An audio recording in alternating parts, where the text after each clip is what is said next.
Welcome to Meat and Potatoes Podcast. We're here with James Moore, who's the co-founder of the Come Follow Me Foundation. How are you, James? Great. Thanks for having me. Thank you for joining. We were just going through the last couple of years of your life, and I can't believe what you've pulled off. You were doing graduate school. I'll let you tell the story, but give us a quick background of who you are. Sure.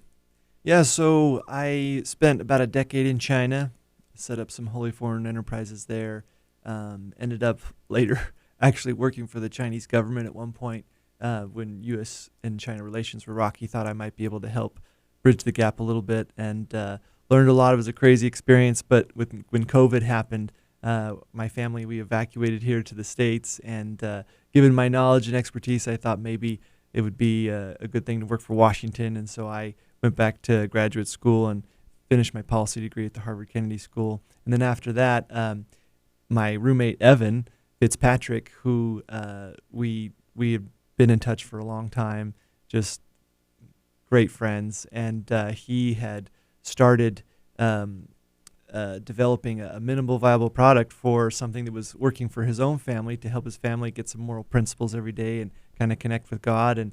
And we, ever since college, we've just been fast friends. And he said, "Hey, I know you are a really good teacher." He thought I was, but he wanted me to help on content. And so we joined forces and created the Come Follow Me app. And it's been a great success so far. And it's been a really good experience. And it's not what I do full time. I have a day job. I run a consulting company in Salt Lake. I run their Asia division, and we do quality control for a lot of big brands like IKEA or Costco, Walmart, Nike, Adidas, anything in that kind of the textile space. And we audit their supply chains. And we test products. That's what I do for my day job. But on the side and on Sundays, I help with the Come Follow Me app. Yeah. And for me, what I'll take away is that you can take an amazing amount of abuse and are a very, very hard worker because young family, challenging jobs, juggling a lot of things, and you keep going. So congrats to you and Evan on that. So Come Follow Me Foundation, and more in particular, the app is what we'll be talking about, and we'll be talking about it from a business and entrepreneurial perspective. But at its core, it's a new and improved tool where people can read scriptures, Old Testament, New Testament, etc., daily, and the programming and content helps with them connecting with God in their own way and form, and having some family time, and down the future, even now, but like some of this content around doubts in life or depression, marriage, just strengthening folks as families and their own relationships with those folks. So idea you've mentioned, kind of in a normal entrepreneur journey, you're co-founder and friend, roommate, toss some ideas around, and then the old minimal viable product, right? So in the early days, I assume it was just you two? Yeah, well, in the early days, it was just Evan. He did a fantastic job about identifying, his own family needs. He wanted to be able to connect with his kids and with God before he went to work, before they went to school. But manuals can be clunky and hard to, use for the whole family. And the kids, sometimes they need a little bit more interaction to be able to stay focused and actually learn something. And it can't be too long. And so he started playing around with some things. And then later shared that with me, and I loved it. My family loved it, and then that's kind of how we got together. And so we originally kind of created the app based on our own family's needs, that we needed something that was new content every day, that was mobile first, and leveraged new technologies, and would combine the best in-class techniques to kind of make it sticky for our kids and for ourselves. And so, in creating the minimal viable product for ourselves, which was basically just new content every day, less than 5 minutes, quick devotionals, and leveraging those technologies and making it kind of interactive, where it would be questions, where we'd have to talk with each other. In those basic requirements we set up, and we loved it. Our friends loved it, and then we started sharing with more people. They loved it, and then so we raised some money and invested in used a a very well qualified development company to help us build out the app and add lots more features that people were interested in and wanting. And then from there, it just took off. Yeah. And it sounds easy. You just summarized a lot of work and heartburn in 3 sentences. But I assume when you and Evan use an app, whether it's a banking app or a sports ticket app, you appreciate all the work that went into that app now that you guys have built one yourselves. And Evan and I, neither of us are from the software development world. We're both have general business backgrounds, and so it was a steep learning curve. But when you have a passion for something and it's helping people, you can do anything. Yeah. So you've got families that want quality time together. I would revolt. Most of my friends and growing up would as well, right? Like, no, strong pass. And then you transition to being a parent, and you're like, it'd be cool if we had some family time. And I was just right at the beginning of where there's even more distractions. But the overall distraction is like, no, I'd rather go play or do something else, right? That'll never go away. Whether it's G.I. Joe's or Nintendo, like, who knows? But and so to your point, like, manuals, clunky, long, Right. for me in that situation, 20 minutes seems like 2 hours, but a kid, it's probably like, that was the longest thing I've ever done, and I don't want to do it again. So then you're compounding the problem, and that's where you guys took the angle of attack, right? Like, let's figure this out where the content's engaging, everyone wins. So you guys were using it on your own. Describe like the foray into the next wave of family and friends, and what was their reaction like, and how did you incorporate that? Yeah, and maybe if we back up just for a second, when you think about entrepreneurship in general, the main, I think that if you were to describe entrepreneurship in a nutshell, it would be making something people want. Yeah. But for us, we're a nonprofit. Like, we don't take any money for this. It all goes to the app. We all have our own day jobs, and other nonprofits that may be listening to this may be thinking, yeah, well, how does that apply to me? And so what I think it comes down to is, if you were to change that phrase from making something people want in terms of a for-profit entity and applying that to a nonprofit entity, it would be, really serving a need people have, something where you're really making an impact, and people can see that. Because when people can see that, the funding can come, but it really needs to make an impact. And for us, we were struggling with our families, but we didn't know if everybody else was struggling with being able to sit down and find a way to do something quickly, to give something to our kids. And not that, a 30 or hour minute, long session once a week is not a bad thing, but we were just of the opinion that maybe drip irrigation was a better method, where they were getting a little bit every day rather than pulling our hair out one day trying to get everybody to focus for 30 minutes. Yeah. And so what we found when we did some of our research and focus groups, we found that about 60+% of the people that would show up at church on Sunday, that they didn't have any habit of connecting with God every day. And it was even worse for family study or family connection. And so we thought, well, why is that? And there's lots of different reasons. But when you look at what people need in terms of habit formation, they really need things to be, mobile friendly. They need it to be new content every day. It needs to be less than 5 minutes. It needs to be kind of interactive. And there wasn't really anything out there meeting that need. And, although there weren't a lot of people doing it every day, everybody unanimously wanted to do it. They wanted to spend that time with their family, or they wanted to connect with God every day, but there was just nothing that was helping them bridge that gap. And so that was kind of the problem that we went to attack and tried to create something to solve that. And, through testing and many iterations, we feel like we finally nailed the right type of model that would help people build those habits, spend the time with family, and move forward. So yeah.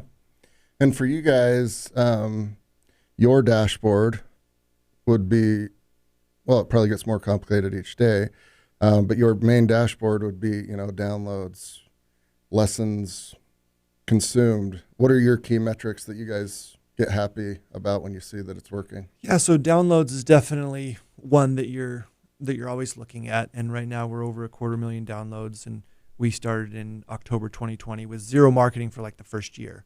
because we were just kind of testing and trying to see trying to figure out what was going to work, what wasn't going to work. And then after about a year after that, we started blasting like our own personal social media networks. And then even up to now, really not that much marketing that's been done because it's a nonprofit, funds are limited. And so to have 250,000 downloads so soon, we feel really blessed, and it's been great. So that's one of the things we look at. Another thing that we're looking at too is like what we would call a scripture study session, or someone's opening the app, trying to connect with God or with their family. And we have about 1 million of those a month now, which is fantastic. Last year, our goal in 2021 was 2 million in total. And so to have 1 million a month now is great progress for us. The other one that we probably would look at internally is kind of what we would call a net promoter score. It's kind of general business concept now, but for like Costco or Apple or Charles Schwab, a net promoter score for big companies like that between 50 and 80 is actually really good. Most companies average between 20 to 30, and our net promoter score is 81. It's above that, which has been really good for us and that's really how we've grown, because as people, the net promoter score, meaning like how likely would you be, it's just answering this one question, how likely would you be to share this with somebody else? And because so many people are willing to share it, I think that's why it's grown. So that's something we definitely look at. But my favorite metric personally is the ratings that we get on the app stores. We have about 20,000 plus reviews now on iOS or on the Apple App Store, as well as on Google Play. And we're averaging 4.9 stars, which is pretty good. We're in the top 100 for our reference category in apps used. And the reason why I like the ratings the most is because it actually gives a qualitative statement there by a user. And I love reading the stories of these people. One of my favorite ones is about this single mom. She said, before I had this app, it was so hard for me to get my kids together and teach them some moral principles before they went to school and have that discussion with them. But she's like, but now I can do it. Because, most moms don't consider themselves gospel scholars or have the time to really invest and create some kind of a lesson plan. But if there's something they can get there that has a scripture, that has a question, maybe a video associated with it, or a short article that their kids can read and they can talk about it, and they can do that all within 5 minutes before, during breakfast before they leave for school, that's huge for them. And they can get it a little bit every day, and allows their mom to share experiences she's had, or the kids to kind of open up about other things, have maybe some good hard discussions sometimes in a relaxed environment at the table. So I like the reviews personally the most, and the ratings there. Yeah. And I assume that with the, would you tell your friend about this? That's free, right? Like that's free marketing. Yeah. And then the reviews, you've got to pay for a server and somebody to keep that, but still pretty cheap overall. And that's like the best way to grow, whether it's this or a car company, right? Right. So well done on that. I think what you guys are doing with the habit forming daily small snippets is great, because we've already talked about, and you guys recognize this is the main pain point. I'm reading a book right now about chaplains in World War II, and these ones in particular all came from Notre Dame. So there's like a lot of Catholic religion in this book, and there's some things that I don't understand about it, and I've been going to all of my Catholic friends and family, like, all right, you guys have been in this your whole life, and can you answer these 2 or 3 questions? I'm still one question away, because they're like, I kind of remember at some point hearing about that, right? But that would go for everyone, right? Like, I remember that story a little bit, but I couldn't answer that question for you. But like you talk to somebody about baseball or sports, something that they engage in every day, they'll give you everything, lock, stock, and barrel, like batting average, win streak, because they're engaging daily, right? And so I'd assume that would be like another cool metric. I don't know how to follow or engage in that, but like it moves the needle for humans, like inherently, right? For sure. And we do look at how often the app is opened every day, and that's one of the reasons why we're looking at those scripture study sessions, how many we have per month, because it's we have a certain number of users, and then how many times the app is being opened and engaged for, and how long they're opening it for. All those things are really important to us, just like you said, for those very same reasons. Yeah. And so lots of content and curriculum that you can be pulling from, thousands of years theoretically. And then there's a lot of other people from various organizations, denominations, like doing the same thing. And who curates that and gets ahead of it far enough to where people can consume it daily?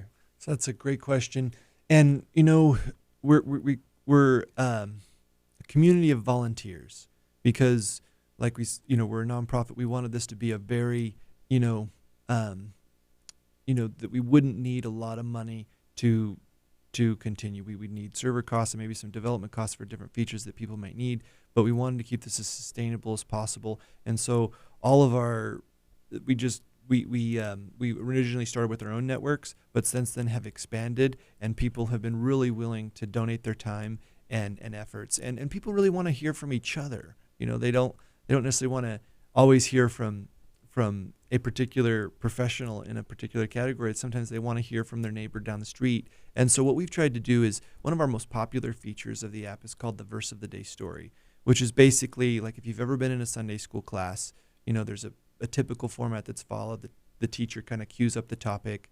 They maybe share a few key scriptures, and then maybe have like a question for application, and then they get some comments that come back and forth, and you kind of try to have an interactive Sunday school class. And so what we've done is we've tried to make a mini Sunday school class basically in 5 minutes that you could do with your family, you could do by yourself, which basically has a script. A topic is teed up. One of our volunteers kind of helps tee up the topic. There's a scripture there that they can read, and then there's a comment from just a normal person like you or me. Or it could be from, a gospel scholar. We have a good mix. We have gospel scholars that volunteer. We have normal everyday Christians that volunteer. We have famous Christians that volunteer, and they basically give their thought on the scripture, and people love that. And we don't try to make it super high end where they have to have really high quality video. They just do a selfie from their phone, record themselves talking about the scripture, and people really like that. And then we take what they've said and we try to put it in actionable format for the next following screens, because it's kind of like an Instagram story. You have a welcome screen, and then the scripture, and then they comment, and then some action screens after that. And then at the end, there's just kind of like a quote, either from the person or maybe repeating the scripture that they could share on social media with their friends or something like that. And that's by far been the most popular feature of the app. And it's been a great way for people to get involved in the community, and then also other people in the community to review the content, make sure it makes sense. No one's going to be offended. There's no political statements or anything like that. And then we launch it on the app. Wow, very good. So if done correctly, and it sounds like it has been, it's very sticky with folks, because the interaction and the volunteer aspect of it. It's not just you guys dictating. Yeah. And I mean, everybody, when they go on, their family watches, and they want to see their brother or their sister make a comment, or when it's a famous person that gets on there, people want to hear what they have to say about the scripture. And it's it adds that element of engagement, which is nice. Yeah, and it's great for that family time, that family connectivity. You're all on the same page, at least for a few minutes. But even if you're just cruising on the subway just by yourself, also great, right? Right. And and for me, it's been really helpful for me because it's built to be done on a daily basis. And so it's we've got widgets there on your home screen and reminders that pop up, and so that's also been really helpful. And whenever I pull it up and I start talking about it with my kids, it's nice because it helps remind me of things that have happened in my life that I totally forgot about. But then I share a story with my kids I would have normally not shared because of the discussion we started to have.